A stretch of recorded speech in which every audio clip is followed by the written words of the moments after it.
സമാധാനത്തോടുകൂടി കഴിഞ്ഞ രാത്രി നാം കിടന്നുറങ്ങി ദൈവം നമ്മെ ഉണർത്തി. രാവിലെ ഉണരാൻ ദൈവം കാണിച്ച കരുണയ്ക്കായി, ദയക്കായി എല്ലാ അതിരം തുറന്ന് അല്പസമയം നന്ദി പറഞ്ഞാണ്. യേശുവെ ആരാധ്യനെ, യേശുവെ സ്തുതിക്ക് യോഗ്യനെ, ഞങ്ങളെ അവിടുന്ന് പരിപാലിച്ചവനെ, ഞങ്ങളെ അവിടുന്ന് നടത്തിയവനെ എന്ന് പറഞ്ഞ നന്ദി പറഞ്ഞാണ്. യേശുവെ നന്ദി. യേശുവെ കണ്ണീർ വരുന്നെങ്കിൽ അത് ഏറ്റവും അനുഗ്രഹമാണ്. എത്രയോ സങ്കടങ്ങൾ എത്രയോ വീടുകളിൽ നടന്നപ്പോ പരിശുദ്ധാത്മാവ് നമ്മെ സൂക്ഷിച്ചു നടത്തി. ദൈവം നല്ലവനല്ലോ, അവന്റെ ദയന്നേക്കുന്നുണ്ടെന്ന് പറയുവാൻ ആ വലതുകര ഉയർത്തി യേശുവേ, അപ്പാ രാജാവേ, സ്തുതികളിൽ വസിക്കുന്നവനെ, തേജോമയനെ, അടിച്ചുകൂടാത്ത തേജസ്സിൽ വസിക്കുന്നവനെ, വന്നവന് വരുവാനിരിക്കുന്നവന്, ഉന്നതനും ഉയർന്നവനുമേ ഞങ്ങളെ ആരാധിക്കുന്ന പാപശതുലി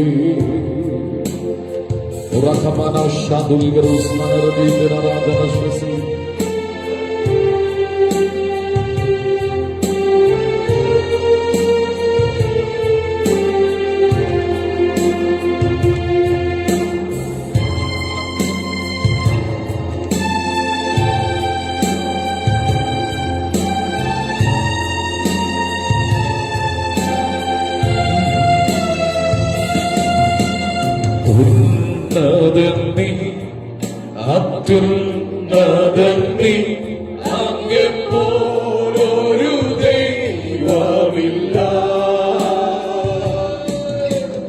ഉന്നതന്നി അത്യുന്നതന്നി അങ്ങെപ്പോലൊരു ദൈവമില്ല. അത്ഭുതവാൻ അതിശയവാൻ നീ മാത്രമേ ദൈവമെന്നും. അത്ഭുതവാൻ അതിശയവാൻ നീ മാത്രമേ ദൈവമെന്നും. നന്മയല്ലാതൊന്നും ചെയ്തിട്ടില്ലല്ലോ, നന്മ മാത്രമേ നീ ചെയ്യുകയുള്ളല്ലോ. നന്മയല്ലാതൊന്നും ചെയ്തിട്ടില്ലല്ലോ, നന്മ മാത്രമേ നീ ചെയ്യുകയുള്ളല്ലോ. തിന്മയ്ക്കായൊന്നും ഭാവിച്ചില്ലല്ലോ, നന്മയ്ക്കായി കൂടി യാവരിച്ചല്ലോ. തിന്മയ്ക്കായൊന്നും ഭാവിച്ചില്ലല്ലോ, നന്മയ്ക്കായി കൂടി യാവരിച്ചല്ലോ. ഉന്നതന്നി അത്യുന്നതന്നി അങ്ങെപ്പോലൊരു ദൈവമില്ല. ഉന്നതന്നി അത്യുന്നതന്നി അങ്ങെപ്പോലൊരു ദൈവമില്ല. അത്ഭുതവാൻ അതിശയവാൻ നീ മാത്രമേ ദൈവമെന്നും. അത്ഭുതവാൻ അതിശയവാൻ നീ മാത്രമേ. അടുത്തത് സമർപ്പണത്തോട് നടത്തിയ വഴികളോർത്ത്, നടത്തിയ വഴികളെ ഓർത്തിടുമ്പോൾ കരുതിയ കരുതൽ നീനച്ചിടുമ്പോ. നടത്തിയ വഴികളെ ഓർത്തിടുമ്പോൾ കരുതിയ കരുതൽ നീനച്ചിടുമ്പോൾ സ്തുതിക്കുവാനായിരം താഴ്പോരായേ.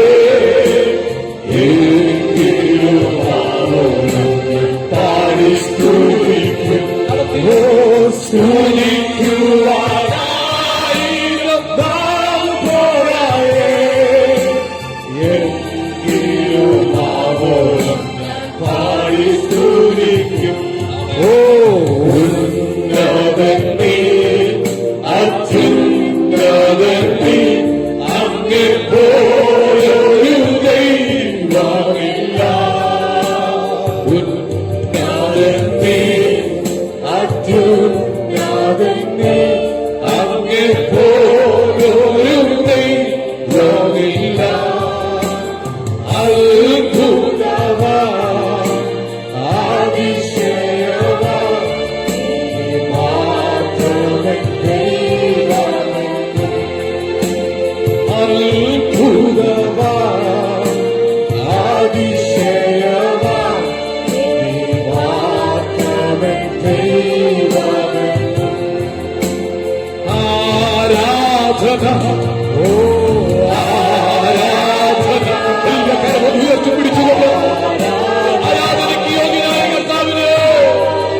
ഉള്ളിൽ വസിക്കുന്നവന് ആരാധന, ആരാധന, ആരാധന യേശുവിനാ.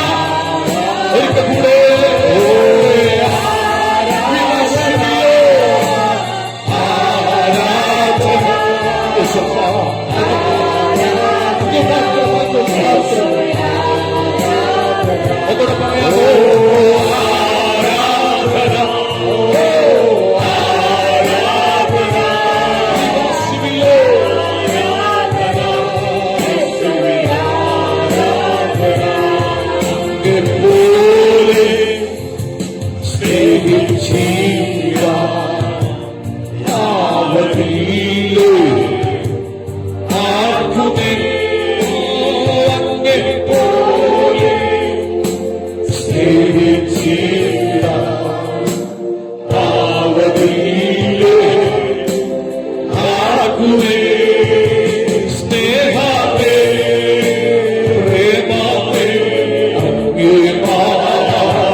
അങ്ങ് പരിശുദ്ധനാണ്. അങ്ങയുടെ നാമമെല്ലാം നാമത്തിന് മേലായ നാമമാണ്. സാധുക്കളുടെ പ്രത്യാശയ്ക്ക് ഭംഗം വരുത്താത്ത ദൈവം. എളിയവൻ നിലവിളിച്ച് യഹോവ കേട്ടു. എന്റെ സകല കഷ്ടങ്ങളിൽ നിന്ന് വിടുവിച്ച ദൈവം ഞങ്ങളുടെ നടുവിലുള്ളത് കൊണ്ട് ഞങ്ങളുടെ സ്തോത്രം ചെയ്തു. സകലതും മറന്നങ്ങെ ആരാധിപ്പാൻ കർത്താവിന്റെ കൃപ ചൊരിയണം. യേശുവിൻ നാമത്തിൽ തന്നെ സന്തോഷത്തോട് ഹല്ലേലൂയ പറഞ്ഞാട്ടെ. അടുത്തിരിക്കുന്ന ആൾ പറയാം, കർത്താവ് അടുത്തിരിക്കുന്ന ആളുടെ മുഖത്ത് നോക്കി ഗുഡ് മോർണിംഗ് ഒക്കെ പറഞ്ഞിട്ട് ഗുഡ് മോർണിംഗ്. യേശു നല്ലവനാണോ എന്ന് ചോദിച്ചേ. യേശു നല്ലവനാണോ നിങ്ങൾക്ക്? യേശു നല്ലവനായതുകൊണ്ട് നമുക്കിവിടെ വരാൻ ഭാഗ്യം കിട്ടി അല്ലേ? ഇന്നലെ പ്രബല തെരഞ്ഞെടുപ്പിലായിരുന്നു, ഭയങ്കര ആഘോഷങ്ങളായിരുന്നു. ഇന്നലെ എയർപോർട്ടിലേക്ക് പോകുന്ന വഴിക്ക് റോഡെല്ലാം ബ്ലോക്ക് ആയിരുന്നു. ഭയങ്കര സെലിബ്രേറ്റ് ചെയ്യുക. UDF ജയിച്ചെടുത്ത് അവരെ സെലിബ്രേറ്റ് ചെയ്തു, LDF ജയിച്ചെടുത്ത് അവര് സെലിബ്രേറ്റ് ചെയ്യുന്നു, BJP ജയിച്ചെടുത്ത് അവര് കൊടി പിടിച്ചുകൊണ്ട് എന്നാൽ ഇന്ന് പകൽ രഹോബോത്ത് ചർച്ചിൽ യേശു ജയിച്ചതുകൊണ്ട് അവൻ കല്ലറയ്ക്കകത്ത് കിടക്കുന്നവനല്ല, അവൻ ജയിച്ച ജയാളിയാണ്. അവൻ ജയിച്ചതുകൊണ്ട് നമുക്ക് ജയമുണ്ട്.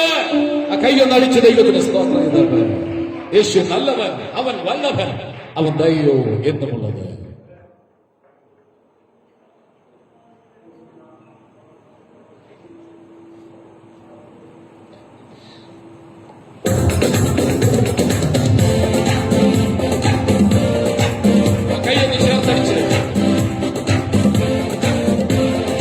യേശു നല്ലവൻ, അവൻ വല്ലഭൻ, അവൻ ദയോ എന്നുമുള്ളത്. യേശു നല്ലവൻ, അവൻ വല്ലഭൻ, അവൻ ദയോ എന്നുമുള്ളത്. പെരുവെള്ളത്തിൽ നീരച്ചിൽ പോലെ സ്തുതിച്ചില്ല അവന്റെ നാമം. പെരുവെള്ളത്തിൽ നീരച്ചിൽ പോലെ സ്തുതിച്ചില്ല അവന്റെ നാമം. Hallelujah, hallelujah, hallelujah, hallelujah, hallelujah.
കയ്യടിച്ചൊന്ന് ബലപ്പെട്ട് ശക്തിപ്പെട്ടു.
നമ്മുടെ കരവും ശബ്ദം ഉയർത്തി ആർത്തു വിളിച്ച ദൈവത്തിന് നന്ദി പറഞ്ഞാട്ടെ. വീണ്ടും കണ്ണുകളെ അടച്ച് ദൈവത്തോട് പ്രാർത്ഥിക്കാം. കർത്താവ് നമ്മുടെ നടുവിൽ വന്നിട്ടുണ്ട്.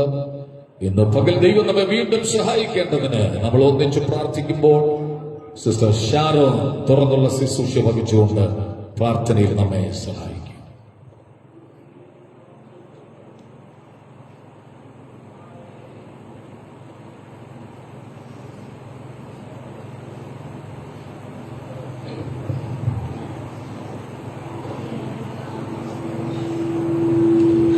Hallelujah hallelujah hallelujah hallelujah. धन्यवाद यीशु मसीह, धन्यवाद यीशु मसीह, धन्यवाद यीशु मसीह।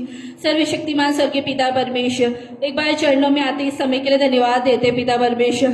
पिता परमेश्वर, अब तक तूने संभाला, आगे भी संभाला, अगुवाई कर, विशेष दया दृष्टि के लिए अनुग्रह कृपा कर धन्यवाद देते हैं। जानबूझ के किए गए, अनजाने में किए गए पापों की क्षमा के लिए धन्यवाद देते हैं पिता परमेश्वर। आराधना के लिए धन्यवाद देते हैं, शुरू से लेकर अंतिम तक अगुवाई करना।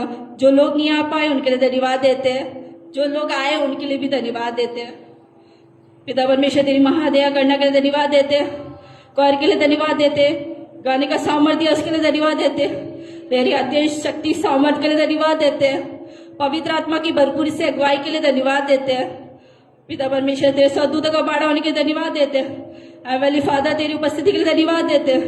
जीसस क्राइस्ट से संगति उपस्थिति के लिए धन्यवाद देते हैं पिता परमेश्वर। वचनों के लिए धन्यवाद देते हैं, वचन में छुपे राज रहस्य को प्रकट करके देने के लिए, गुप्त मना देने के धन्यवाद देते हैं। तेरे दास के लिए धन्यवाद देते, उनके परिवार के लिए धन्यवाद देते हैं पिता परमेश्वर। जो कोई भी रोगी हो उन्हें चंगाई उद्धार देने के लिए धन्यवाद देते हैं पिता परमेश्वर।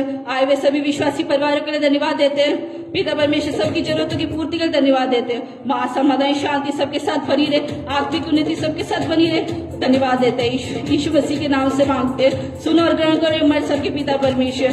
आमीन आमीन आमीन। ഒന്നിച്ച് രാമേ പറഞ്ഞാട്ട് ഇന്ന് പകൽ ദൈവത്തിന്റെ വലിയ കൃപ നമ്മുടെ നടുവിലുണ്ട്. എഴുന്നേറ്റ് നിൽക്കാൻ കഴിയുന്നവരെല്ലാം എഴുന്നേറ്റ് നിന്ന് ചേർന്ന് പാടി, എന്റെ പാറയാകും യേശുനാഥ എന്നെ കാക്കും.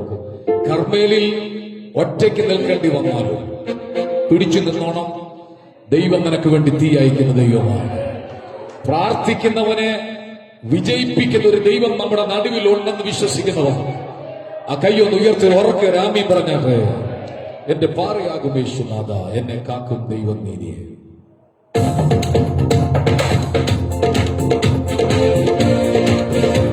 ആ കൈയൊന്ന് ചേർത്തടിച്ചു പാടി. ഹല്ലേലൂയ.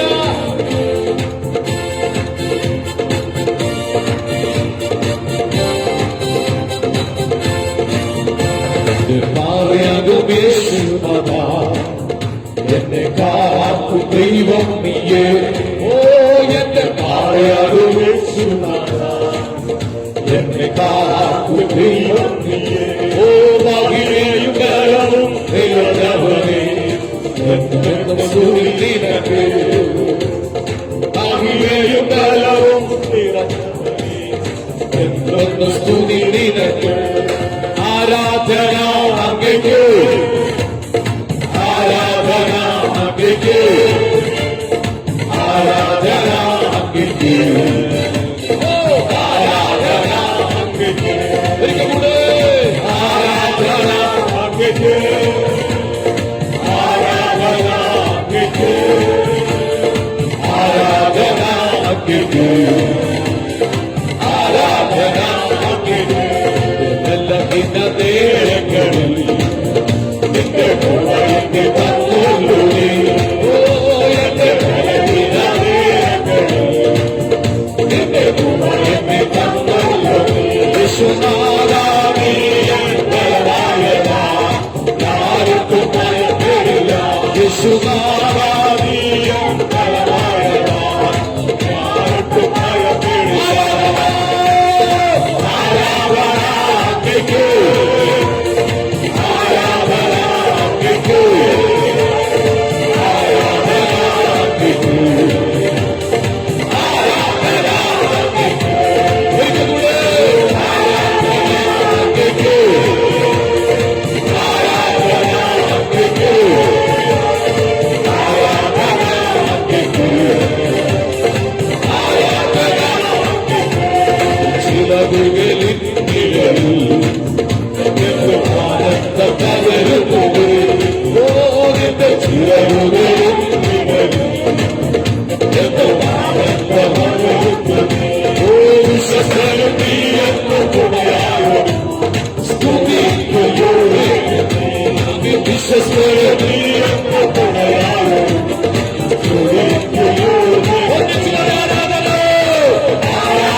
Thank you.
വിശ്വസ്തനും നീ എന്റെ തുണയാകുന്നു. സ്തുതിക്കുന്നു.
നമ്മുടെ വിശുദ്ധ കൈകൾ സ്വർഗത്തിലേക്ക് ഉയർത്തിപ്പിടിച്ചുകൊണ്ട് കണ്ണുകൾ അടച്ചപ്പന്റെ മുഖത്തേക്ക് അകക്കണ്ണുകൾ കൊണ്ട് നോക്കി. നിന്നെ ആത്മീയത്തിൽ നിന്ന് തകർക്കാൻ ആ ശത്രുവിന്റെ പദ്ധതി. നീ അത് തിരിച്ചറിയണം. നിന്നെ നാവിൽ നിന്ന് ദോഷങ്ങൾ പുറത്തു കൊണ്ടുവരാൻ ശത്രു നിന്നെ ടാർഗറ്റ് ചെയ്തിട്ടുണ്ട്. ഇന്ന് പകൽ നിന്റെ ആദരത്തിൽ ദൈവം ശുദ്ധീകരണം വരുത്തും. ആ കൈകൾ ഉയർത്തിപ്പിടിച്ച് ആരാധന അങ്ങേക്ക്, ആരാധന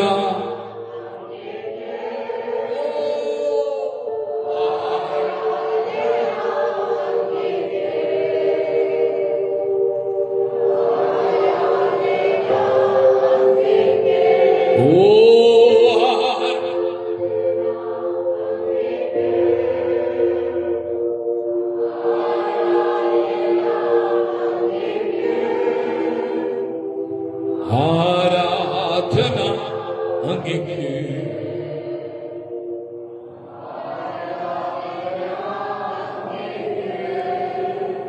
അപ്പന്റെ മുഖത്തേക്ക് നോക്കി ലജ്ജിക്കാൻ അവൻ അനുവദിക്കത്തില്ല. അവങ്കിലേക്ക് നോക്കിയവർ പ്രകാശിതരായി. അവിടെ മുഖം ലജ്ജിപ്പാൻ അവൻ അനുവദിക്കത്തില്ല. ഇന്ന് പകൽ അവന്റെ കൃപ ഇന്ന് നടുവിൽ വെളിപ്പെട്ടു വന്നിട്ടുണ്ട്. അവൻ വാഴുന്നത് കൊണ്ട് എനിക്ക് ആകുലമില്ല എന്നുറപ്പുള്ളവർ ചേർന്ന് പാടാം. താൻ വാഴുകയാണ്, ആകുലമില്ല, നാളെ എന്നോർത്ത് ഭീതിയില്ല.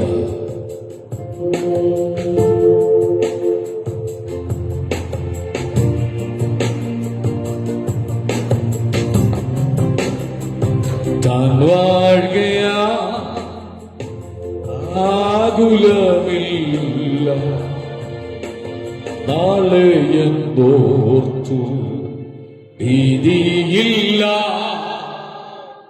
ഭാവിയല്ല തൻ കയ്യിലെന്നോ ആയത്ര ധന്യമേ ലോക ജീവിതങ്ങൾ പറയാമോ. താഴ്വാഴ്കയാ, ആകുലമില്ല, നാളെയെന്നോ ഭീതിയില്ല, ഭാവിയല്ല തൻ കയ്യിലെന്നോ എത്ര ധന്യമേ ലോക ജീവിതം. ദൈവത്തിൻ പുത്രനാം യേശുജാതനായി സ്നേഹിപ്പാൻ ക്ഷമിപ്പാൻ സൗഖ്യം നൽകിയിടുവാൻ ജീവിച്ചു മരിച്ചവൻ എന്നെ രക്ഷിപ്പാൻ ഇന്നും ജീവിക്കുന്നവൻ എന്നെ കരുതാ.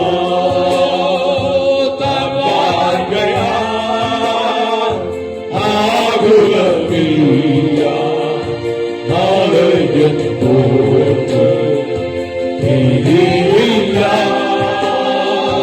ഭാവിയല്ല തൻ കയ്യിലെന്തോ ആയത്ര ധന്യമേ ലോക ജീവിതം. താൻ വാഴുകയാ, ആകുലമില്ല, നാളെയെന്നോർത്ത് ഭീതിയില്ല, ഭാവിയല്ല തൻ കയ്യിലെന്തോർത്താൻ ആയത്ര ധന്യമേ ലോക ജീവിതം. ആ കണ്ണുകളൊന്ന് അടച്ചു പിടിച്ച് കർത്താവിന്റെ മുഖത്തിൽ നോക്കി. അവൻ എനിക്ക് രാജാവായി വാഴുന്നത് കൊണ്ട് എനിക്ക് ഭാവി ഭയമില്ല. Because he lives, I can face tomorrow. Because he lives, all fear is gone. നാളെയെ കുറിച്ച് ഓർത്തെനിക്ക് ഭയമില്ല. അവൻ എന്റെ ഭാവി അറിയുന്ന ദൈവമാണ്. അങ്ങനെ ഉറപ്പുള്ളവർ ആ കൈയൊന്ന് ഉയർത്തിപ്പിടിച്ച് കർത്താവിനോട് പറ, ഞാൻ അവന്റെ പുത്രനാണ്, ഞാൻ അവന്റെ മകനാണ്. നാളെ കുറിച്ച് ഞാൻ ഭാരപ്പെടുന്നില്ല. ഒരുവൻ എന്റെ കരത്തിന് പിടിച്ചിട്ടുണ്ട്, അവൻ എന്റെ വഴിയിലിട്ടിട്ട് പോകുന്നവനല്ല. അങ്ങനെ ഉറപ്പുള്ളവർ കരങ്ങളെ ഉയർത്തിപ്പിടിച്ചുകൊണ്ട് ദൈവത്തോട് പ്രാർത്ഥിച്ചാട്ടെ. ആ കൈ ഉയർത്തിപ്പിടിച്ചിരിക്കുമ്പോൾ ആ കരത്തിൽ മറ്റൊരു കരം നിന്നെ പിടിക്കട്ടെ. അവൻ എന്നെ വഴിയിലിട്ടിട്ട് പോകുന്നവനല്ല, എനിക്ക് ഉറപ്പുണ്ട്. അങ്ങനെ അത് പറഞ്ഞു, എനിക്ക് ഉറപ്പുണ്ടെന്ന് പറഞ്ഞേ. ഉറക്കെ പറഞ്ഞാട്ട് എന്നെ അവൻ വഴിയിലിട്ടിട്ട് പോകത്തില്ല.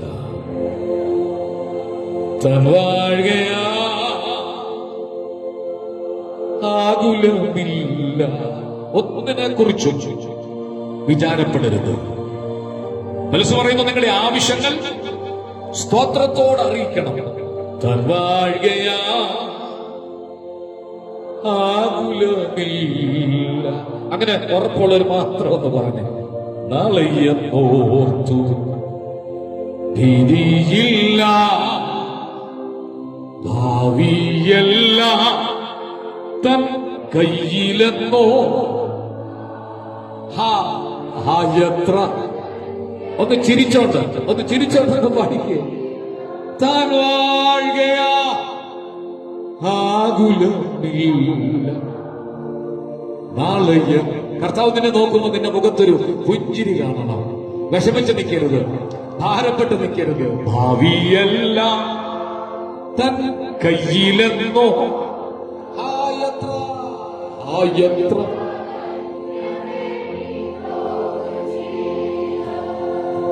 താൻ വാഴുകയാ. ഇല്ലേ? ഇല്ലെങ്കിലൊന്ന് പറഞ്ഞേ. നാളെയെന്നോ ഭീതിയില്ല, ഭാവി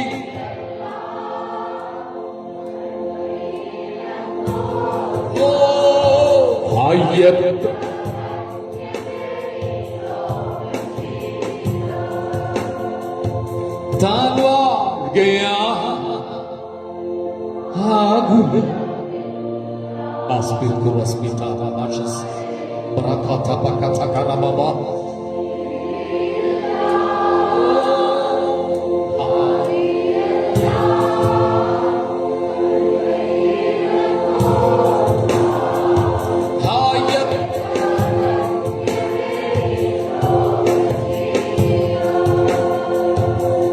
ദൈവത്തിൻ പുത്രന യേശു സ്നേഹിപ്പാൻ ക്ഷേമിപ്പാൻ സൗഖ്യം നൽകി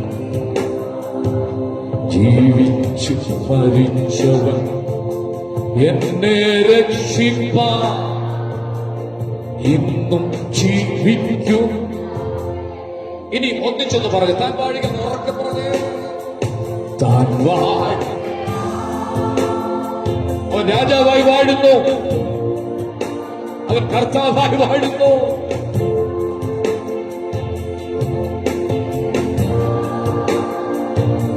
ഭാവിയല്ല തൻ കയ്യിലെന്നോ എത്ര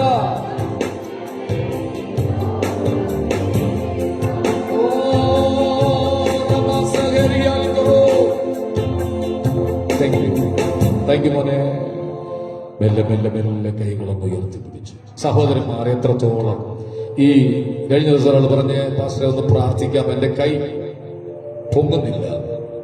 ഈ 2-3 ആഴ്ചയായിട്ട് അവർക്ക് വേണ്ടി പ്രാർത്ഥിച്ചു. കൈ ഉയർന്നു. ഈ കൈയൊക്കെ വിട്ടുപോകുന്നൊരു ദിവസമുണ്ട്. ഈ ഷോൾഡറിൽ നിന്നൊക്കെ വിട്ടുപോകും. പക്ഷെ ഇന്ന് എനിക്ക് കൈ പൊക്കാൻ പറ്റും. അപ്പാ ഞാനിവിടെ ഉണ്ടപ്പാ, ഇന്ന് പകൽ ഞാനിവിടെ ഉണ്ടപ്പാ. ജോലി ചെയ്യാൻ ഈ കൈക്ക് ബലം തന്നല്ലോ. വീട്ടിലെ ജോലികളൊക്കെ ചെയ്യാൻ സഹോദരിമാരെ നിങ്ങൾക്ക് ദൈവം ബലം തന്നില്ലേ? എത്ര പേർ തളർന്ന് കിടക്കുമ്പോൾ എഴുന്നേൽക്കാൻ കഴിയാതെ കർത്താവ് നിനക്ക് ബലം തന്നില്ലേ? എങ്കിലും കൈ ഉയർത്തി യേശുവേ എന്നൊന്ന് വിളിച്ചേട്ട്.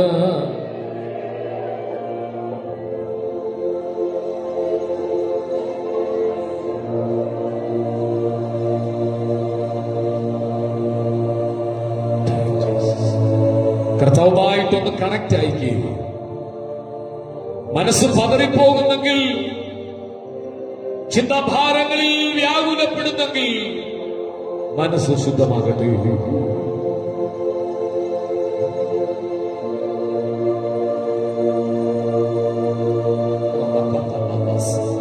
അവനിവിടെ ഉണ്ട്. നിന്റെ തൊട്ടടുത്ത നിൽപ്പുണ്ട്. സിസ്റ്റർ, നിങ്ങളുടെ അടുത്ത നിൽപ്പുണ്ട്. മറ്റെല്ലാറ്റിനേക്കാൾ എനിക്ക് അവനെ ഇഷ്ടമാണ്. ഞാൻ അവനെ ഒത്തിരി ഇഷ്ടപ്പെടുന്നു. അവൻ എന്നെ ഒത്തിരി സ്നേഹിക്കുന്നു. എന്റെ ജീവിതത്തിൽ സംഭവിച്ചതൊന്നും തകർച്ചക്കല്ല, അതെല്ലാം നന്മയ്ക്കാണെന്ന് ഉറപ്പുള്ളവർ ദൈവത്തെ സ്തുതിച്ചുകൊണ്ടിരുന്നത്. കഴിവുമരം ഉണ്ടാക്കുന്നവർ ഉണ്ടാക്കട്ടെ. നിന്റെ പൊക്കോ മണ്ണോ നീളം നോക്കി അവരുണ്ടാക്കട്ടെ. അതിൽ ആര് തൂങ്ങണമെന്ന് ദൈവം നിശ്ചയിച്ചിട്ടുണ്ട്. ഒരു ശക്തിക്ക് നിന്നെ തൊടാൻ കഴിയത്തില്ല.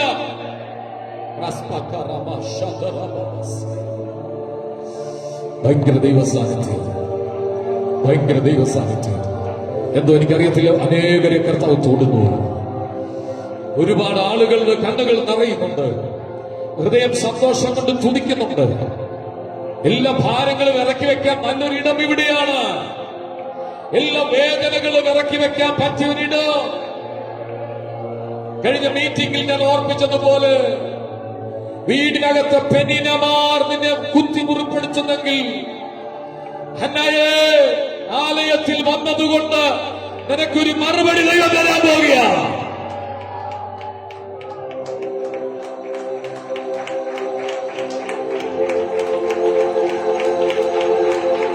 കൈയടിക്കുന്നെങ്കിൽ നന്നായി കൈയടിച്ചു, സ്തുതിക്കുന്നെങ്കിൽ ശബ്ദമെടുത്ത്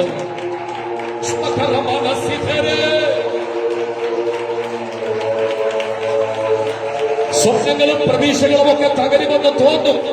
ഇല്ല ഇല്ല, അവൻ നിന്നെ തകർക്കാൻ വിട്ടുകൊടുക്കുന്നില്ല.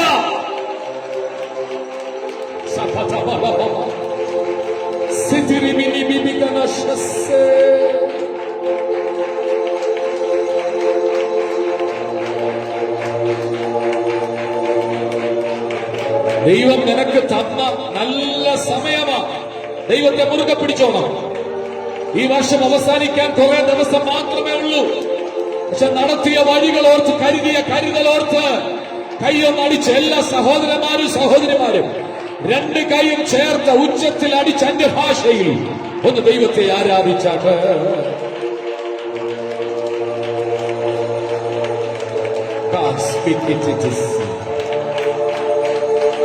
കർത്താവേ, ഞങ്ങളുടെ നടുവിൽ അങ്ങ് ഉള്ളത് കൊണ്ട് സ്തോത്രം. ഞങ്ങളുടെ സാന്നിധ്യം ഞങ്ങൾ അനുഭവിക്കുന്നു. ഇവിടെ ഇരിക്കുന്നത് നല്ലത് എന്ന് പറയത്തക്കവണ്ണം പരിശുദ്ധാത്മാവ് സൗഖ്യങ്ങളും വിടുതലുകളും അയക്കുന്നുണ്ട്. ഇതിനകത്ത് വന്ന മുഴുവൻ ജനത്തെ തുടരണമേ യേശുവിൻ നാമത്തിൽ തന്നെ. 63-ാം സങ്കീർത്തനം, Psalm 63, 63-ാം സങ്കീർത്തനം വാക്യപ്രതിവാക്യമായി വായിച്ച ദൈവത്തെ നമുക്ക് ആരാധിക്കുക. 63-ാം സങ്കീർത്തനം വാക്യപ്രതിവാക്യമായി വായിക്കുന്നു.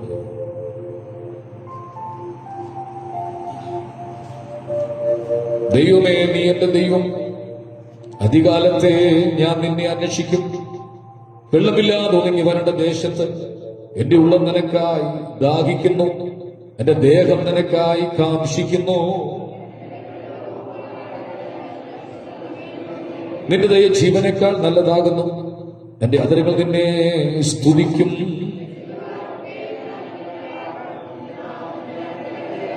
എന്റെ കിടക്കയിൽ നിന്നെ ഓർക്കുകയും ഞാൻ രാത്രിയാവൽ നിന്നെ ധ്യാനിക്കുകയും ചെയ്യുമ്പോ നീ എനിക്ക് സഹായമായി തീർന്നുവല്ലോ. നിന്റെ ചിറകുകളിൽ ഞാൻ ഘോഷിച്ച് ആനന്ദിക്കുന്നു.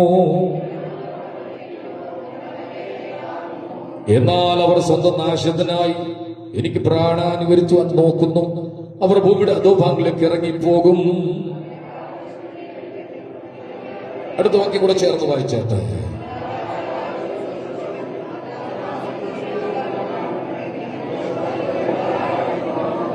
നമ്മുടെ വിശുദ്ധ കൈകൾ ഉയർത്തി ദൈവത്തിന് നന്ദിയോട് സ്തോത്രം ചെയ്യുക.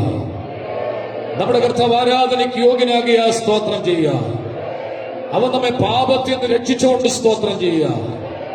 ഇന്ന് പകൽ വിശുദ്ധന്മാരുടെ നടുവിൽ നമ്മെ ഇരുത്തുവാൻ ദൈവം പ്രസാദിച്ചുകൊണ്ട് സ്തോത്രം ചെയ്യുക. തകർത്തിടിമടക്കം പോലെ സ്വർഗത്തിൽ ഞാൻ പിന്നെ കേട്ടത്, മഹാപുരുഷാരത്തിന്റെ ഘോഷം പോലെ സ്വർഗത്തിൽ ഞാൻ പിന്നെ കേട്ടത്, വൈണികന്മാർ വീണ വീട്ടുന്നത് പോലെ സ്വർഗത്തിൽ ഞാൻ പിന്നെയും കേട്ടത്. ഇവിടെ വന്നിരിക്കുന്ന എല്ലാവരും സന്തോഷത്തോടെ ശബ്ദം ഉയർത്തി ദൈവത്തിന് സ്തോത്രം ചെയ്താട്ട്. നമ്മുടെ കർത്താവ് നമ്മുടെ ഹൃദയങ്ങളോട് സംസാരിക്കേണ്ടതിന് വായടച്ച് നിശബ്ദമായി ദൈവത്തെ കാത്തു നിൽക്കാം.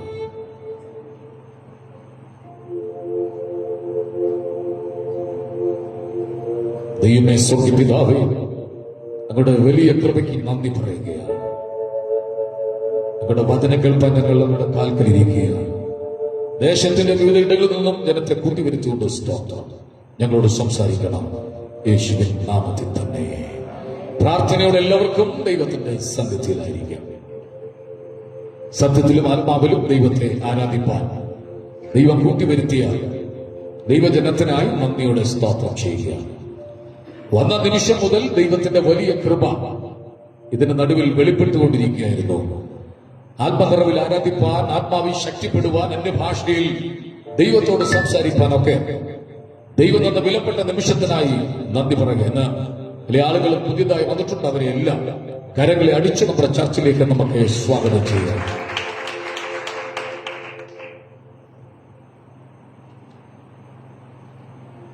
ഒരു ഇലക്ഷന്റെ കാലഘട്ടം കഴിഞ്ഞു. അനേക ആളുകൾ ജയിച്ചു, പല ആളുകളും തോൽവി സമ്മതിച്ചു. മാറി മാറി ഭരണങ്ങൾ നമ്മൾ വോട്ട് കൊടുത്തവർക്ക് അവകാശങ്ങൾ കിട്ടേണ്ടതിന് ഇടതും വലതും ഒക്കെ മാറി മാറി ഭരിച്ചു, പലരും മാറി മാറി ഭരിച്ചു. പക്ഷെ നമ്മൾ രാവിലെ എഴുന്നേറ്റ് ജോലിക്ക് പോയാലേ നമ്മുടെ കാര്യങ്ങൾ നടക്കത്തുള്ളൂ.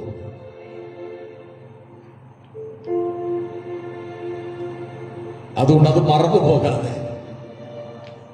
കാര്യങ്ങൾ ഭംഗിയായി നിവർത്തിച്ചുകൊണ്ട് ഞാൻ ദൈവത്തിന് നന്ദി പറയുകയാണ്. ഒരു രാജാവ് നീതിയോട് വാഴും, അവന്റെ പ്രഭുക്കന്മാർ ന്യായത്തോട് ന്യായപാലനം നടത്തും. ഒരു രാജാവ് നീതിയോട് വാഴുമെങ്കിൽ നല്ലൊരു ഭരണം കാഴ്ചവെക്കുവാൻ ഇവിടെ പലർക്കും നമ്മൾ വോട്ട് കൊടുത്തിട്ടും ആരെയും കൊണ്ടും കഴിഞ്ഞിട്ടില്ല. അവരെത്ര നന്നായി ഭരിച്ചാലും ന്യൂനതകളുണ്ട്, കുറവുകളുണ്ട്. പക്ഷെ ഞാൻ ഇന്ന് മകൾ പറയുന്ന ഒരു രാജാവ് നീതിയോട് വാഴും. ഒരു രാജാവ് നീതിയോട് വാഴും. ഏത് രാജാവ്? രാജാതി രാജാവും കർത്താതി കർത്താവുമായി നമ്മുടെ യേശു ലോകത്തിന്റെ ഭരണം ഏറ്റെടുക്കുവാൻ വരാൻ പോവുകയാണ്.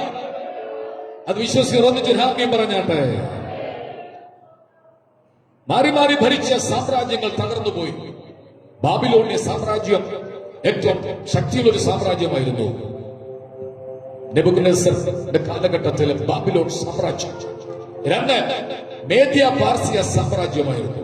3 മഹാനായ അലക്സാണ്ടറിന്റെ ഗ്രീസ് സാമ്രാജ്യം. ഇവിടെ ശ്രദ്ധിച്ച്, ഗ്രീസ് സാമ്രാജ്യമായിരുന്നു. 4 റോമ സാമ്രാജ്യമായിരുന്നു. സാമ്രാജ്യങ്ങളെല്ലാം തകർന്നു. പക്ഷേ ഇന്ന് പകൽ ജയത്തോട് നിൽക്കുന്ന ഒരു സാമ്രാജ്യം, അത് യേശു ക്രിസ്തുവിന്റെ സാമ്രാജ്യമാണ്. ബാബിലോണിയ സാമ്രാജ്യം കരുത്തുള്ള സാമ്രാജ്യമായിരുന്നു. ശക്തരായ ആളുകൾ ബാബിലോണിയ സാമ്രാജ്യം ഭരിച്ചു. നെബൂഖദ്നേസറിന്റെ കാലഘട്ടം കരുത്തുള്ളൊരു കാലഘട്ടമായിരുന്നു. 1ാമത്തെ സാമ്രാജ്യം ബാബിലോണിയ സാമ്രാജ്യം. 2ാമത്തെ സാമ്രാജ്യം മേദ്യ പാർസിയ സാമ്രാജ്യം. 2ആയിട്ട് വിഭജിച്ചു. മേദ്യ പാർസിയൻ ഭരിച്ചു. 3ാമത്തെ സാമ്രാജ്യമായിരുന്നു മഹാനായ അലക്സാണ്ടർ ഭരിച്ച ഗ്രീസ് സാമ്രാജ്യം. സമുദ്രത്തെ നോക്കി വിളിച്ചു, ഹേ സമുദ്രമേ, നീ ഒരു രാജ്യമായിരുന്നെങ്കിൽ, നിന്നിലെ തിരമാലകളെല്ലാം പടയാളികളായിരുന്നെങ്കിൽ നിന്നെ ഞാൻ വെട്ടിപ്പിടിച്ചേനെന്ന് 30-ലധികം വയസ്സ് പ്രായമുള്ള ഒരു ചെറുപ്പക്കാരൻ അട്ടഹസിച്ച് അഹങ്കാരത്തോട് പറഞ്ഞു. സുന്ദരിമാരായ പെൺകുട്ടികളുടെ തൈലനദിയിൽ കുളിക്കുമ്പോൾ ഒരു ചെറിയ ജലദോഷം, നമ്മുടെ ഭാഷ പറഞ്ഞൊരു തുമ്മലും ചീറ്റിലും ഒക്കെ അതങ്ങ് വ്യാപിച്ചു. അലക്സാണ്ടർ മരിച്ചു. അലക്സാണ്ടർ മരിക്കുന്നതിന് മുമ്പ് ഒരു കാര്യം പറഞ്ഞു, ഈ ലോക സാമ്രാജ്യങ്ങളെ ഞാൻ വെട്ടിപ്പിടിച്ചവനാണ്. ശവപ്പെട്ടിക്കകത്തൂടെ തെരുവിലൂടെ എന്നെ പ്രദക്ഷിണം ചെയ്യുമ്പോൾ, കൊണ്ടുപോകുമ്പോൾ, വിലാപയാത്രയെ കൊണ്ടുപോകുമ്പോൾ എന്റെ ശവപ്പെട്ടിയുടെ 2 സൈഡിലും 2 ദ്വാരമുണ്ടാക്കി എന്റെ 2 കൈകൾ വെളിയിലേക്ക് ഇട്ടേക്കണം. അലക്സാണ്ടർ ഉറപ്പായി മരിക്കുമെന്ന്. ഒരു ചെറിയ ജ്വരം ബാധിച്ചു. മരിച്ചപ്പോൾ ആ ബോഡിയെ കൊണ്ട് തെരുവിലൂടെ പോയി ആ കൈകൾ വിളിച്ചു പറഞ്ഞ സത്യമുണ്ട്, ഈ കൈകൾ കൊണ്ട് ഞാൻ പലതും നേടിയെടുത്തു, പലതും ഞാൻ വെട്ടിപ്പിടിച്ചു, പല ലോകരെ സാമ്രാജ്യങ്ങളും എന്റെ കാൽ കീഴായി, പക്ഷെ ഞാൻ ഒന്നും കൊണ്ടുവന്നില്ല. ഇവിടുന്ന് പോകുമ്പോൾ ഒന്നും കൊണ്ടുപോകുന്നുമില്ല. ഞാൻ കഴിഞ്ഞ ദിവസം പെട്ടെന്ന് ചിന്തിച്ചൊരു ചിന്തയാണ്. നമുക്ക് വീടുണ്ട്, നമുക്ക് കാറുണ്ട്, നമുക്ക് വില കൂടിയ മൊബൈലുണ്ട്, നമുക്ക് നല്ല ഡ്രസ്സുണ്ട്, നല്ല ഡൺലപ്പ് മെത്തയുണ്ട്, നമുക്ക് AC ഉണ്ട്, നമുക്ക് എല്ലാ സൗകര്യങ്ങളുണ്ട്. പക്ഷെ ഒരു പ്രഭാതത്തിൽ ഇതെല്ലാം ഇട്ടിട്ടു പോകുന്ന ഒരു നിമിഷമുണ്ട്. നിങ്ങൾ ആരും സ്വത്രല്ലേ പറഞ്ഞില്ല? പേടിച്ചു പോയോ?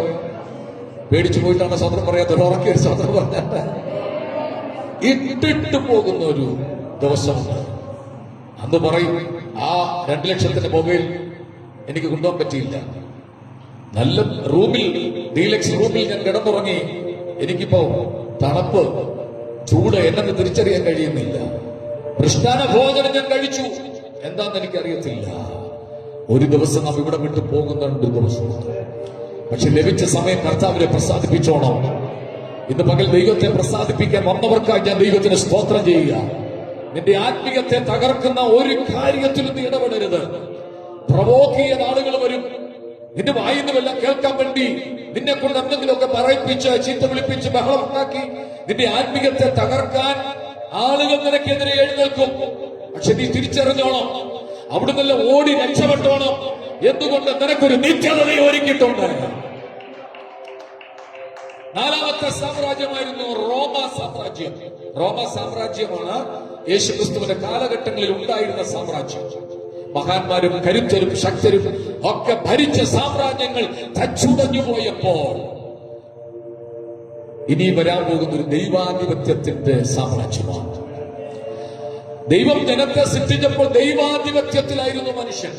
അത് മാറി രാജാധിപത്യത്തിലെത്തി, രാജാക്കന്മാരുടെ ഭരണമെത്തി. ഇപ്പോൾ ജനാധിപത്യത്തിലെത്തി. അടുത്തൊരു ഭരണമേതാന്ന് ചോദിച്ചാൽ നമുക്ക് വിളിച്ചു പറയാം, ദൈവാധിപത്യത്തിന്റെ ദൈവം രാജാവായി ലോകത്തെ ഭരിക്കാൻ പോകുക. അത് വിശ്വസിക്കുന്ന മാത്രം രാമ്യം പറഞ്ഞാട്ടെ. സകല സാമ്രാജ്യങ്ങളും അസ്തമിച്ചു. നേടിയെടുത്തത് വെട്ടിപ്പിടിച്ചതല്ല, ഇവിടെ കൊണ്ട് അവസാനിച്ചു. എന്റെ യേശു യെരൂശലേമിൽ സിംഹാസനം ഇട്ടുകൊണ്ട് ലോകത്തെ ഭരിക്കാൻ പോകുക. അന്നൊരു വീട്ടിൽ ഒരാട് മതി. അന്ന് സർപ്പത്തിന്റെ പോതിങ്കൽ അണലിയുടെ മൂർഖം പാമ്പിന്റെ പൊത്തിനകത്ത് കൈയിട്ട് മൂർഖം പാമ്പിനെ പിള്ളേർ വലിച്ചെടുത്ത് കഴുത്തിൽ ചുറ്റിക്കൊണ്ട് നടക്കും. ബൈബിളിലുള്ള യശപ്രവാചന പുസ്തകത്തിൽ എന്തുകൊണ്ട് ക്രിസ്തു ഭരിക്കുമ്പോൾ പാമ്പിന് വിഷമില്ല? ബൈബിൾ എഴുതിക്കുന്നു, സർപ്പത്തിന്റെ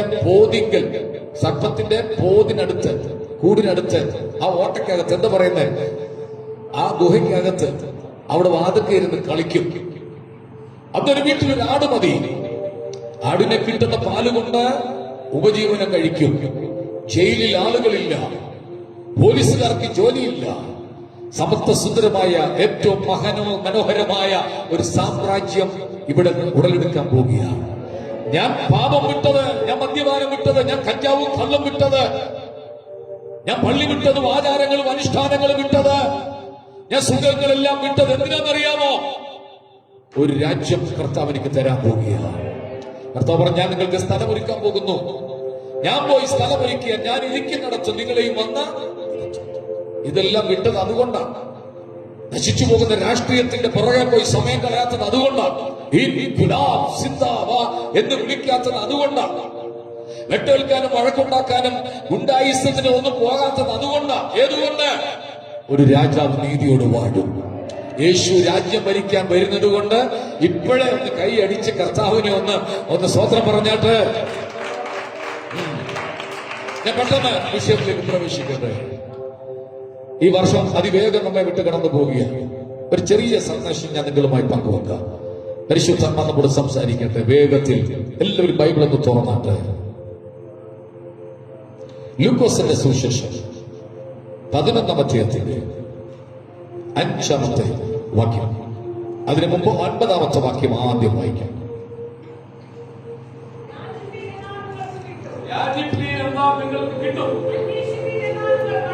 നിങ്ങൾക്ക് അന്വേഷിച്ചാൽ നിങ്ങൾ കണ്ടെത്തും, മുട്ടുവീൻ തുറക്കപ്പെടും.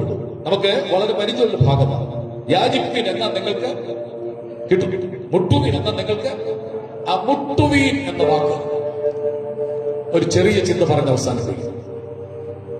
മുട്ടുവീൻ എന്നാൽ നിങ്ങൾക്ക് തുറക്കപ്പെടും. മുട്ടുകയാണ്. എപ്പോ വരെ? തുറക്കും വരെ. തുറന്നില്ലെങ്കിലോ മുട്ടിക്കൊടുക്കും. ഈ വർഷം തീരാൻ പോകുള്ളൂ. പല വിഷയം മുട്ടിയിട്ടും മറുപടി വന്നിട്ടില്ല. പക്ഷെ പ്രവർത്തിപ്പാൻ ദൈവത്തിന് ഒരു നിമിഷം മതി. ആ വിഷയത്തോട് ബന്ധപ്പെട്ട് യേശു പറഞ്ഞൊരു സംഭവമാണ് 5-ാമത്തെ വാക്യം മുതൽ. പിന്നെ അവൻ അവരോട് പറഞ്ഞത്, നിങ്ങളിൽ ആർക്കെങ്കിലും ഒരു സ്നേഹിതനുണ്ടെന്നിരിക്കട്ടെ. നിങ്ങൾക്ക് സ്നേഹിതനുണ്ടോ? എല്ലാം തുറന്നു പറഞ്ഞാൽ കേൾക്കുന്ന ഒരു സ്നേഹിതൻ നിങ്ങൾക്കുണ്ടോ? എന്റെ ഭാഷ പറഞ്ഞാൽ 3 സ്നേഹിതൻ നിങ്ങൾക്കുണ്ടായിരിക്കണം. 1 പത്രോസ് ആയിരിക്കണം, 2 യോഹന്നാനായിരിക്കണം, 3 യാക്കോബായിരിക്കണം. ഏത് കാര്യത്തിനും വിഷമിക്കേണ്ടടാ, ദൈവം പ്രവർത്തിക്കുന്ന പറഞ്ഞ് എടുത്തു ചാടുന്ന പത്രോസിന്റെ മനോഭാവമുള്ളവരായിരിക്കണം ഒരു സ്നേഹിതൻ. മറ്റൊരു സ്നേഹിതൻ ദൈവത്തിൽ അമിതമായി വിശ്വസിക്കുന്നവനായിരിക്കണം. വേറൊരു സ്നേഹിതൻ യേശുവിന്റെ മാറോട് ചാരിയിരിക്കുന്ന യോഹന്നാനായിരിക്കണം. കുറഞ്ഞത് 3 സ്നേഹിതരുണ്ടായിരിക്കണം. ഇന്ന് ഫ്രണ്ട്ഷിപ്പിന് വേണ്ടി മനുഷ്യൻ ഓടുന്ന ഒരു കാലഘട്ടമാണ്. ഒരു ഹായ് അടിച്ചടിച്ചോണ്ട് ഒരു ഹലോ കിട്ടും. സോഷ്യൽ മീഡിയ ശക്തിപ്പെട്ടുകൊണ്ടിരിക്കുക, പ്രബലപ്പെട്ടുകൊണ്ടിരിക്കുക, വഴിതെറ്റി അനേകർ പൊയ്ക്കൊണ്ടിരിക്കുക. കഴിഞ്ഞ ദിവസം ഞാൻ ഓർമ്മിച്ചല്ലോ, ഒരു പെൺകുട്ടിയെ പഠിക്കാൻ വിട്ടതാണ്. ഒരു ചെറുപ്പക്കാരന്റെ ബൈക്കിൽ കറങ്ങി നടന്നു, മദ്യത്തിന് മയക്കുമരുന്നിന് അടിമയായി, MDMA ഒക്കെ കഴിച്ച് അവൾ അതിന് വിധേയപ്പെട്ടു. ഭാവി നശിച്ചുപോയി. കൊണ്ടുനടന്ന ചെറുക്കൻ വഴക്കുണ്ടായി, കല്ലുകൊണ്ടിടിച്ച് അവളെ കൊന്നുകളഞ്ഞു. പഠിക്കാൻ അപ്പനും അമ്മയും വിട്ടിരിക്കുക. മക്കൾ എവിടാന്ന് പോലും അന്വേഷിക്കാൻ പറ്റുന്നില്ല. ഏറ്റവും ആപൽ ഘട്ടങ്ങളിലൂടെ പോകുക. നിങ്ങൾക്കൊരു സ്നേഹിതനുണ്ടോ? ഇവിടെ ശ്രദ്ധിച്ച, നിങ്ങൾക്കൊരു സ്നേഹിതനുണ്ടോ? നിങ്ങൾക്കൊരു സ്നേഹിതയുണ്ടോ? ഞാൻ ചോദിക്കട്ടെ, എല്ലാം തുറന്നു പറയാൻ പറ്റിയ ഒരാൾ നിങ്ങൾക്കുണ്ടോ? ഉണ്ടെങ്കിൽ കൈയൊന്ന് പൊക്കിക്ക്. ഒറ്റയാള് കൈ പൊക്കിയില്ല. കാരണം ഒന്നിനെ വിശ്വസിക്കാൻ കൊള്ളത്തില്ല. എങ്ങനെ അറിയാം? നിങ്ങൾ ഇപ്പം സ്നേഹത്തോടിരിക്കുമ്പോൾ നിങ്ങൾ പറയുന്നതെല്ലാം കേൾക്കുന്നുണ്ട്. ആണോ? സാരമില്ല, ഞങ്ങൾ കൂടെ ഉണ്ട്. ഒന്ന് പിണങ്ങി നോക്ക്. ഒരല്പം മണിക്കൂറുകളൊന്ന് പിണങ്ങി നോക്ക്. നിങ്ങൾ പറഞ്ഞതെല്ലാം അവർ അപ്പുറത്ത് വിളിച്ചു പറയും. വിശ്വസിക്കാൻ കൊള്ളാവുന്ന സ്നേഹിതനുണ്ടോ സഹോദരങ്ങളെ? ഇല്ല. ആരും വിശ്വസിക്കാൻ കൊള്ളത്തില്ല. ചതിക്കുന്ന ലോകമാണ്, വഞ്ചനയുടെ ലോകമാണ്. ഒരു കാലഘട്ടത്തിൽ ഭാര്യ ഭർത്തൃ ബന്ധം എന്ന് പറയുന്നത് സുരക്ഷിതമായിരുന്നു, ഒരു കംഫർട്ട് ഉണ്ടായിരുന്നു. ഇപ്പൊ ഭർത്താവും ഭാര്യയോട് എല്ലാം തുറന്നു പറയാൻ കഴിയത്തില്ല. കഴിഞ്ഞ ദിവസം കൗൺസിലിംഗ് കൊടുത്ത ഒരാൾ പറയും, എന്റെ പാസ്റ്ററെ, എന്തെങ്കിലും ഇവളോട് ഞാൻ തുറന്നു പറഞ്ഞാൽ അവൾ അപ്പോഴേ അപ്പുറത്തെ വീട്ടില് ബിന്ദുവിന്റെ അടുക്കൽ ചെന്ന് പറയും. ഇവിടുത്തെ ബിന്ദു അല്ല, ബിന്ദുവിന്റെ അടുക്കൽ ചെന്ന് പറയും. എന്നേക്കാൾ അവർക്ക് വിശ്വാസം അതെയാണ് ബിന്ദുവിനെ. ഇപ്പൊ ഞാൻ സഹോദരിക്ക് എങ്ങനെ അത്ര വിശ്വാസം വരാൻ കാരണം? പക്ഷെ അവൾ നല്ല വിശ്വസ്തതയാണ്. ഇങ്ങനെ അത്ര പറഞ്ഞു, അവൾ വിശ്വസിച്ച. ഞാൻ പറഞ്ഞു, ഒരു കുറച്ച് ദിവസം ഒന്ന് വെയിറ്റ് ചെയ്യാൻ പറഞ്ഞു. കുറച്ച് ദിവസം കഴിഞ്ഞപ്പോ സംഗതി പ്രശ്നമായി. ബിന്ദുവിനെ ചീത്ത വിളിക്കുക, എല്ലാം അവള് കേട്ടിട്ട് അപ്പുറത്തെ അവിടെ കൂട്ടുകാരോടെല്ലാം അവള് പറയുക. അപ്പൊ ഇവിടെ വിശ്വസിക്കാൻ പറ്റുമോ? അവിടെ ചതിവിന്റെ ലോകമല്ലേ, വഞ്ചനയുടെ ലോകമല്ലേ. ആരെയും വിശ്വസിക്കാൻ കൊള്ളത്തില്ല. ഒരു സ്നേഹിതനെ ഞാൻ നിങ്ങൾക്ക് കാണിച്ചു തരാം. ആ സ്നേഹിതൻ ചതിക്കുന്നവനല്ല. ആ സ്നേഹിതൻ വഴിയിലിട്ടിട്ട് പോകുന്നവനല്ല. ആ സ്നേഹിതൻ കഴുതപ്പുറത്തുനിന്ന് ഇറങ്ങി നിന്റെ മുറിവുകൾ വെച്ച് കെട്ടുന്നവനാ. വിശ്വസിച്ചോ? നീ അവനെ മുറുകെ പിടിക്കാൻ. അവൻ നിന്റെ വഴി കളയുന്നവനല്ല. എല്ലാം തുറന്നു പറയാം. എല്ലാ രഹസ്യങ്ങളും തുറന്നു പറയാം. അവൻ പറഞ്ഞു നടക്കത്തില്ല. അതിന് അവൾ മരുഭൂമിയിൽ നിന്നെ വിളിച്ചുകൊണ്ട് നിർത്തിയിരിക്കുന്നത്. അതിന് അവൾ നിന്നെ വശീകരിച്ചു കൊണ്ടുവന്നത് നിന്നോട് ഹൃദയമായി സംസാരിക്കാനാണ്. ഈ സ്നേഹിതനെ നിങ്ങൾക്ക് വിശ്വസിക്കാം. ചതിക്കുന്നവനല്ല. അടുത്ത ആൾക്ക് കൈകൊടുത്ത് പറ, യേശു ചതിക്കത്തില്ലെന്ന് പറ. ചതിക്കത്തില്ല, ഉറപ്പാ. ചതിവ് കിട്ടിയ ആരെങ്കിലും ഉണ്ടോ? വിശ്വസിച്ച മനസ്സും ശരീരവും സമ്പത്തും എല്ലാം ഷെയർ ചെയ്ത് ആരെങ്കിലും ഉണ്ടോ? എങ്കിൽ ഞാൻ പറയാം, ചതിക്കപ്പെടും. ഞങ്ങൾ വിവാഹം നടത്തുമ്പോൾ പറയുന്ന ഒരു സന്ദേശമാണ്, സുഖത്തിലും സുഖത്തിലും, ദുഃഖത്തിലും ദുഃഖത്തിലും, ആരോഗ്യത്തിലും ആരോഗ്യത്തിലും, അനാരോഗ്യത്തിലും അനാരോഗ്യത്തിലും, ദൈവം തരുന്ന ഏത് ജീവിത സാഹചര്യത്തിലും, ദൈവം തരുന്ന ഏത് ജീവിത സാഹചര്യം, അങ്ങേ സ്നേഹിച്ച് അങ്ങേക്ക് കീഴ്പ്പെട്ട് ഉത്തമ ഭാര്യയുടെ എല്ലാ കാര്യങ്ങളും ചെയ്യാം. ഇത് ഉടമ്പടിയ ദൈവ സാന്നിധ്യത്തിന്റെ മുമ്പിൽ. പക്ഷെ അതെല്ലാം ലംഘിക്കപ്പെടുകയാണ്. ഒന്ന്, ഒരു നല്ല സ്നേഹിതനുണ്ട്. അവൻ ഇന്ന് പകൽ നമ്മുടെ നടുവിലുണ്ട്. എനിക്ക് ഏറ്റവും ഇഷ്ടം അവനെയാണ്. ഞാൻ ഒത്തിരി അവനെ ഇഷ്ടപ്പെടുന്നു. എന്റെ അപ്പനേക്കാൾ, എന്റെ അമ്മയേക്കാൾ, എന്റെ ഭാര്യയേക്കാൾ, എന്റെ കുഞ്ഞുങ്ങളെക്കാൾ, എന്റെ ശുശ്രൂഷയേക്കാൾ ഞാൻ അവനെ സ്നേഹിക്കുന്നു. എന്തുകൊണ്ട്? അവൻ എന്റെ പാപത്തിന് പരിഹാരം വരുത്തിയവനാ. ചോദിക്കട്ടെ, പാപത്തിന് പരിഹാരം വരുത്തിയ ഏതെങ്കിലും സ്നേഹിതരെ നിങ്ങൾക്കറിയാമോ? ഇല്ല.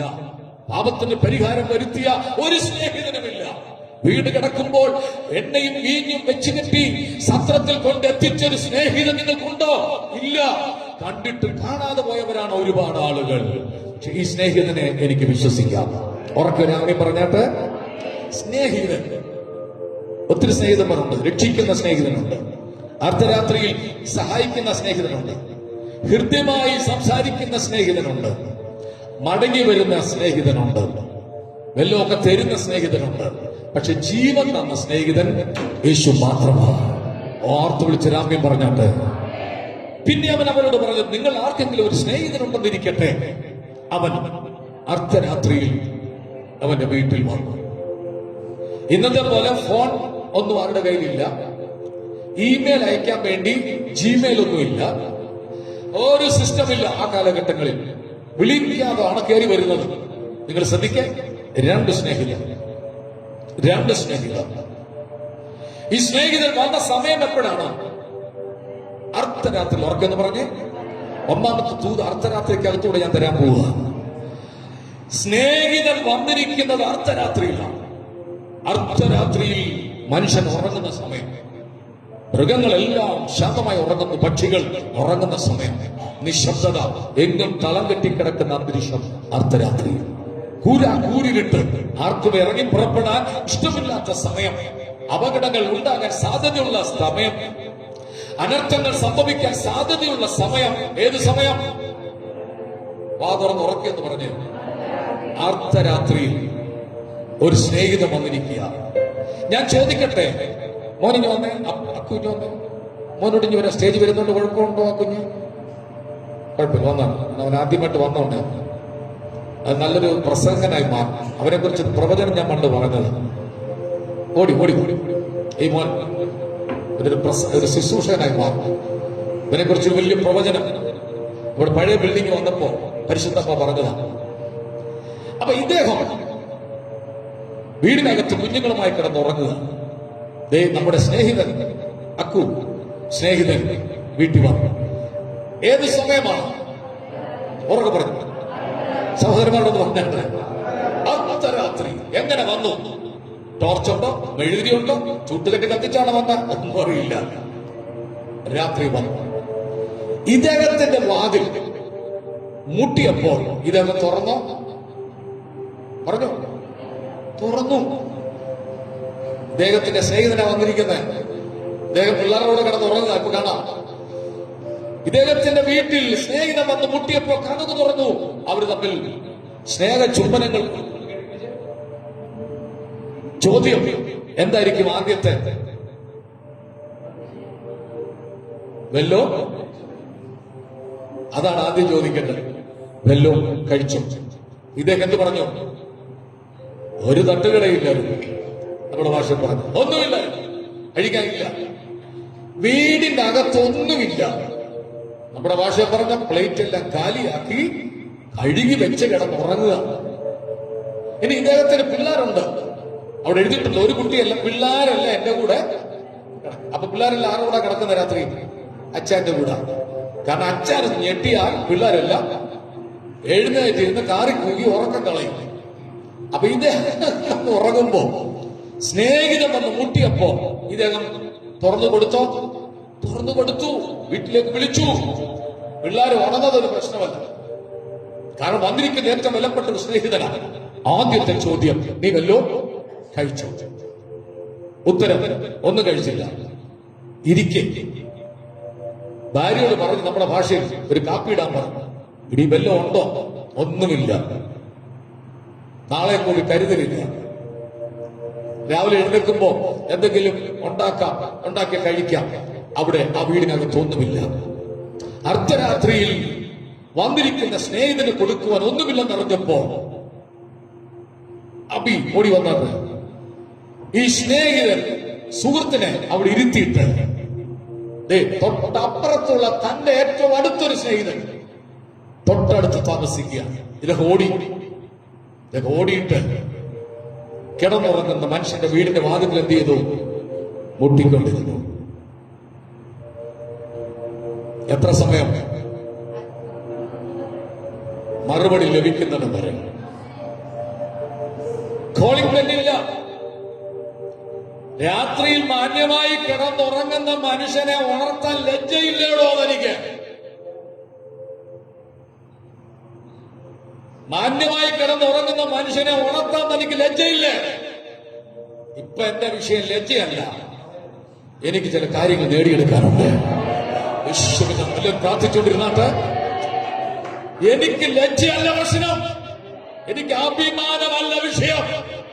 എന്റെ വീട്ടിൽ വന്നിരിക്കുന്ന അതിഥിക്ക് വല്ലതും കൊടുക്കണമെന്നുള്ളതാ എന്റെ ലക്ഷ്യമെന്നുള്ളത്.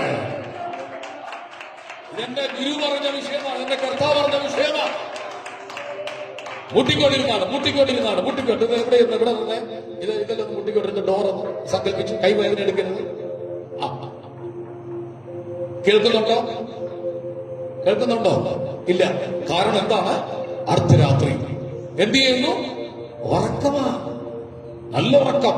ഇടതും വലതും പിള്ളേർ ഇന്നത്തെ പോലെ 2 കുട്ടികളല്ല, 5 6 കാണും. എല്ലാം അപ്പന്റെ ദേഹത്ത് കയറി കിടന്ന് ഉറങ്ങുക. ഒരുത്തൻ കയ്യെ കിടക്കുന്നു, ഒരുത്തൻ ഈ കയ്യെ കിടക്കുന്നു, ഒരുത്തൻ കാല കിടന്ന് ഉറങ്ങുന്നു, ഒരു നെഞ്ചത്ത് കിടന്ന് ഉറങ്ങുന്നു.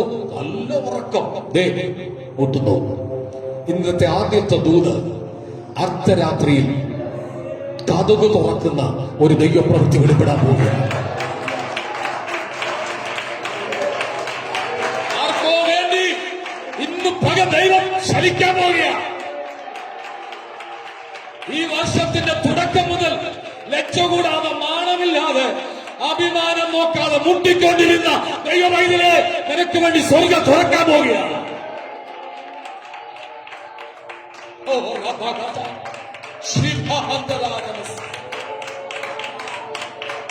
ഇദ്ദേഹത്തിന്റെ ടെൻഷൻ കൂടി വരിക. കാരണം വീട്ടിൽ സ്നേഹിതൻ വന്ന വെയിറ്റ് ചെയ്യാം. മുട്ടിന്റെ വേഗത കൂടി. അകത്തു നിന്ന് ഒരു ശബ്ദം. ആരാ? എടാ ഞാനാ, നിന്റെ സുഹൃത്ത. എടാ എന്താണ് വന്നേ? എനിക്ക് 3 അപ്പം. കതക് തുറന്നിട്ടല്ല, 3 അപ്പം വായ്പ തരണം. വെറുതെ വേണ്ട, നാളെ രാവിലെ വരാൻ തിരിച്ച്. ഇന്ന് രാത്രിയിൽ നടക്കേണ്ട ഒരു പ്രവൃത്തിക്ക് ഞാൻ ലജ്ജ കൂടാതെ നിന്റെ വീട്ടിന്റെ ഭാഗത്ത് വന്ന് നിൽക്കുക. അടുത്തൊരു ദിവസത്തേക്ക് മാറ്റിവെച്ചാൽ എന്റെ അഭിമാനത്തിന്റെ വിഷയമാ. എന്റെ വീട്ടിൽ ഒന്നുമില്ലെന്നുള്ളത് എന്റെ വീട്ടിൽ വന്ന സുഹൃത്ത് അറിയാൻ പാടില്ല. അതുകൊണ്ട് നീ എന്നെ സഹായിക്കണം. അത്രയ്ക്ക് ബുദ്ധിമുട്ടിലൂടെ എന്റെ കുടുംബം പോകുകയാണ്. എടാ, ആഗ്രഹമുണ്ട് തരാൻ, പക്ഷേ കഥ കടച്ചിരിക്കുക. ശ്രദ്ധിക്കണം.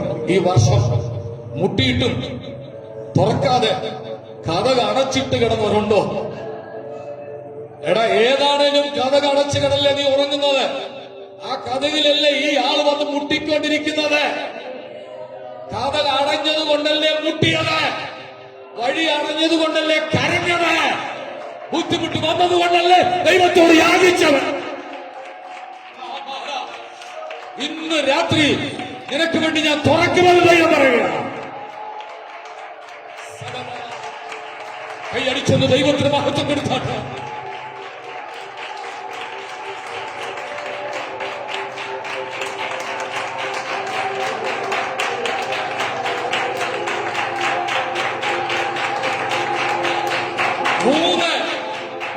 മൂന്ന് തടസ്സവാദങ്ങളാണ് ഉന്നയിച്ചത്.